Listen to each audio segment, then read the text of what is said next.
Okay, so welcome everyone to our presentation, Getting Beyond the Memoir to an Autoethnography, Building on a Cancer Survivor Narrative Memoir. I'm Brian Chapman from the University of Melbourne. It's his Cancer Survivor Narrative Memoir we're going to be talking about today. And my name is Donna Ziegenfuss, and I'm at the University of Utah, and I'm a qualitative researcher that's been working with Brian on his project. So Brian, you want to introduce yourself? I recently relocated from the University of Utah to Australia, and my background is electrical engineering leading into medical informatics, but behind all that, driving everything I was doing is really kind of my experiences as a patient, as a child, and kind of shaping what I thought was important in terms of research and education. Okay, so I met Brian related to some projects around campus. He kind of found me. He was writing a grant and they needed some help with some curriculum and assessment work, evaluation work. We come from very different places. So Brian is definitely in the medical area and engineering area, and I'm a social scientist, so my degree is in education, although I'm working as a librarian in the Marriott Library at the University of Utah. So we come kind of from very different excuse me, perspectives on approaching this project. So we did make a connection because of a grant originally. And this grant, I was going to work as an evaluator on the grant. Brian was one of the co-PIs, and they were teaching biomedical informatics classes to graduate students and postdocs and clinicians. The grant was through NIH, and the grant was funded, which kind of solidified our relationship. So we kind of continued on to do other projects. So even though we kind of came from different areas, I started talking to Brian about my research. He was telling me about his research, and I was talking about a topic of boundary crossing, which was really is what I'm looking at, and how librarians kind of boundary cross into a whole bunch of different areas. And he was chairing a conference and was like, oh, we should make the title or the theme of this conference boundary crossing, and you should come and do a workshop about how to help faculty. I've also done some workshops for their department on teaching faculty how to teach and how to teach online and pedagogy of teaching and using active learning. And Brian, what do you want to say about our continued relationship? Well, I think that it's been very useful in terms of crossing new boundaries. Yeah. So I think that we kind of connected in the sense of we were both. You were the education person in the library. I was the informatics person in radiology or whatnot. And so I think I had a set of concrete boundaries that I was aware of in terms of where I was on one side and I saw most of my peers on the other. But then this kind of partnership has kind of opened up I would say just another set of boundaries that I wasn't aware of. And so crossing over and, kind of seeing that qualitative perspective has made me more boundary crossing, I guess. Yeah, so I'm definitely a qualitative researcher. Brian's a big data guy. So he's like, oh, so I set up an account and all the files are in GitHub. Or in GitHub, you have to get your login and get in there. So I had to cross boundaries as well as Brian. So the one day we started talking about his memoir. And I said, oh, it'd be really neat to do some coding on that memoir and see what the themes are. So Brian, you want to talk a little bit about your memoir and what your expectation was coming into this project for doing qualitative research on it? So it's described, while I've had a lifelong, set of health issues, this was a project that was probably started in my early 20s to try to get a I've kind of a handle on how my life was shaped and influenced by these two cancers that I had, and subsequent kind of complications that I had as a patient. And so this was a very personal kind of exploration and trying to sense making for me. And I had worked on off and on for probably 15, maybe close to 20 years before I met Donna, although I had kind of put it down for several years. And I think about the time that I met Donna, I was and I was starting to see a lot of the biomedical informatics education that we were doing was kind of dry, kind of removed from the realities of medical experience, abstract. And I was starting at that point of kind of thinking of how could I enrich the student experiences that I was working with by incorporating some of my experiences into the teaching experience. And so I did hand it over to Donna with a lot of trepidation in terms of how personal and revealing um, it it was, and kind of handed it over, and then kind of like held my breath, I guess. So Brian was looking for coding about the medicine, how medicine had changed. He had applied for a book proposal through NIH to convert this memoir into a book. And I was really interested in the more affective experiences that he had relayed in his memoir, how he felt, how his family was impacted, what his life was like. So then 215 pages later of En Vivo coding, we have 6 themes that emerged. This is a word cloud of the text. So you can see not very much in there about medicine, hospital maybe, some other few words, but more about mother and school and time and church. So the 6 themes were dealing with the realities of the disease or cancer, feeling, then reacting, trying to make sense of the situation, relating and connecting, fearing for the future, and then moving forward with hope and resilience.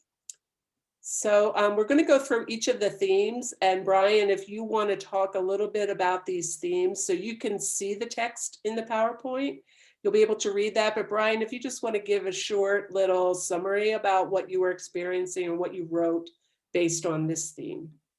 Yeah, so I think that so I was 7 years old, almost 8, in this first cancer, which these all relate to, and it was very much kind of this progression of experiences that was in some sense I don't know, alarming isn't quite the right word, but I had some symptoms. I had some blood in my urine, but I didn't have pain. I didn't have any, really kind of acute issues. And so it was kind of this kind of abstract idea that there was something wrong with me. And then that just kind of kept getting worked up into, a more concrete thing until I finally had the surgery. I think looking back and writing this, it became very much a thought of that the experience was in some ways more concrete for my parents than they were for me. And so these are a lot of reporting back what the physicians are telling my parents. I'm not really told very much, but I think that when I sat down and did this, it was very uh, concrete that this was a joint experience of myself and my family, my parents and my mother, concretely. Um, the once I have the surgery, it becomes very concrete, and then when we go into the chemotherapy, and I guess maybe one of the strange things to me, kind of looking back on life, is that even though this is 44, 45 years ago, very concrete memories. And my memories before these experiences are very vague. And so these, like the sphygmomanometer around my head, the neighbor, kind of making fun of me. I guess kind of two things: the realities of the cancer from like some abstract idea to a therapy and a recovery, but also that it's not just me.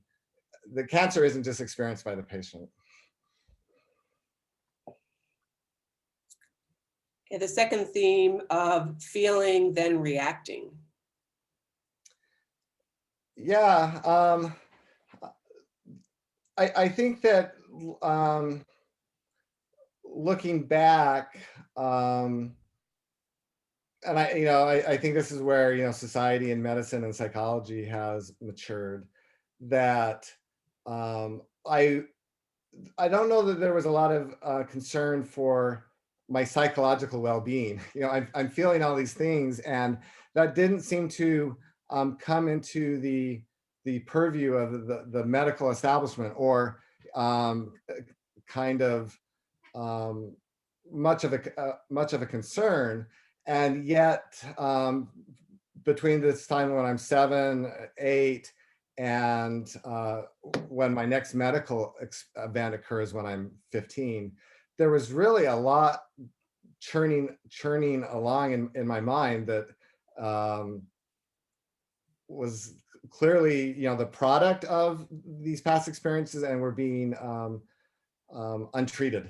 And I think that if Don is saying, I'm looking, well, how has medicine changed? I hope that now, if there's more psychological support that's provided to a child or a patient or whatever.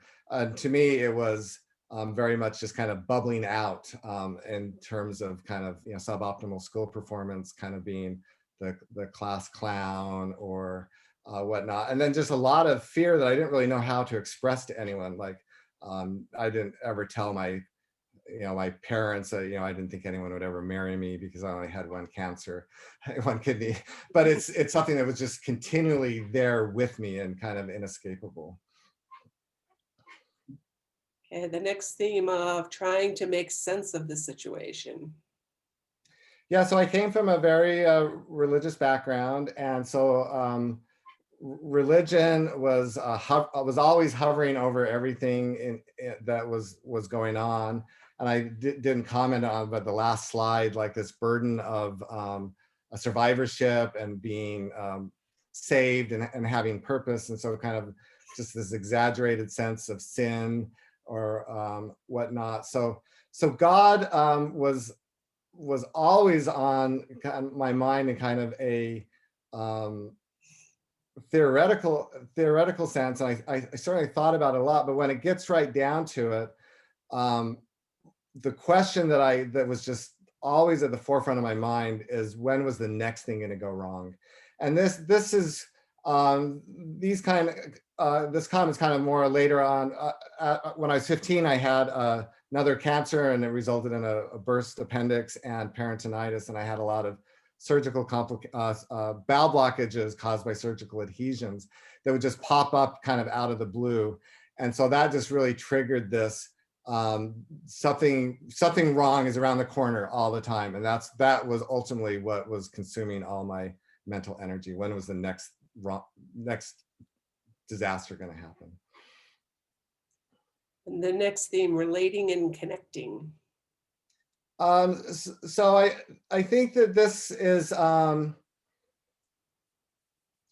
certainly, as this cancer, I don't know that I kind of used the word cancer survivor at the time, but I certainly viewed myself as distinct and apart from my peers, at least the ones that I was aware of that certainly had these kind of experiences. And so there were this dynamic of alienation. I'm different from them. But I think what ended up becoming stronger is the need to connect. And I was actually just talking with some friends about this at dinner last night. I had kind of natural experiments that would occur. And because I had many hospitalizations, some of the hospitalizations I had a lot of friends visit, and some I think just from the randomness of timing and scheduling and what time of year it was, very few people would visit me. And so I just became very aware of how dependent and how much need I had to connect with other people. And so it almost became, once I would get out of the hospital, almost kind of an exaggerated need to connect and make these relationships with other people. And so this girl that I'm writing about here, Teresa's not her real name, was probably selected in this case because she was the athlete, and that's what I felt the most loss, was the loss of my body and my strength and my posture and my athleticism. And so I just really wanted to make these connections with her. And it was kind of strange because in the one sense that you would think that might bring to mind exaggerate in my mind what I've lost, but I really wanted to assert this connection, maybe in a denial that I had lost anything. And the next theme, fearing for the future. I think you already talked a little bit about this one. Yeah, certainly the future of what was immediate in terms of when is the next kind of medical event going to happen, but also having a hard time of looking far in the future. And one of the things that, because I had a hard time looking to the future and so behaving in a way that would kind of optimize opportunities in the future, I ended up with a lot of kind of suboptimal performance. And then so I'd had this from 15 to 17 almost continual medical experience, and I think I counted up, I had 7 or 8 surgeries in those 2 years. Left me, and then they kind of suddenly ended, and so now I was feeling well and looking at a future and feeling that I wasn't well prepared for the future because of how I had been. Worried about it. Yeah. But I do think it was kind of, I feel lucky that I was able to get a good enough score on my ACT that I could get a scholarship despite all my poor performance in other aspects of life. Yeah, priorities, right? Yeah. And this last theme of hope and resilience.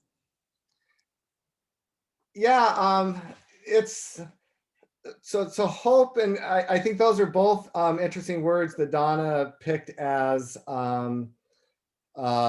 themes, because I think they're both ideas that I've struggled with, and that I think that I've had a hard time feeling that I have.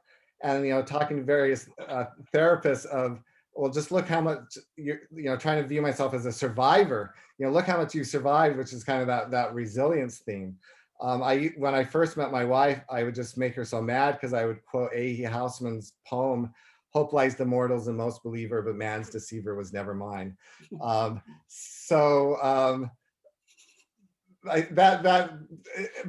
one thing that I did is that there were certain things that I turned to as means of escape to kind of calm my mind, I guess. And so that really became art, where I could concentrate a lot and kind of slow my mind down, things that I would later learn in therapy. I think art kind of naturally provided for me. Plus, that because I still would have had this concern about survivorship and how long would I live, that art versus the music, which was the big kind of extracurricular switch in my high school life, that art provided some sense of permanence. And this I would do paintings and drawings and give them to my friends, and it was very much, I think, driven in this thought that, well, when I'm gone, there'll still be this piece of art that will remain. versus the other transient things that I might have participated in instead. So then, where are we going next? Brian and I have talked a lot about looking at other illness stories to find themes that kind of go across them. And this is one example. Brian sent me an article, preface to my mother's diary, which was written by a son who talks about his brother who died from Wilms tumor before he was born. And when I did the coding, I could code to all of the themes that came out of Brian's story, except for moving forward with hope and resilience. It was more about the experience of his mother and the family at that time. So there really wasn't a thinking forward, thinking of moving forward with hope and resilience. So it would be And kind I of don't know if you interesting mentioned to on do. the child did die in that case. Yeah, the child Yeah. did die. So there wasn't much of any kind of hope, even with talking about the parents. So Brian, do you have anything to add to this last slide? Well, I think that one of the things that this project working with Donna has really kind of shaped me is broadening my thinking from my I kind of viewed a lot of this experience as these discrete medical events. I was hospitalized, I had a surgery.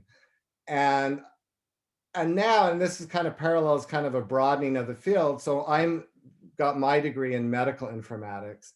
And now the term is moving towards health informatics.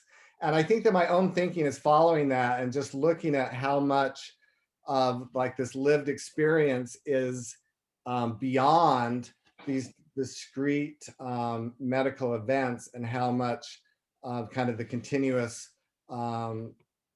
patient experience and where people need help and support is so much broader than that kind of inpatient acute setting, has really kind of changed how I'm thinking of my own research and what I want the medical students and others to learn and be aware of as they go through the training experience.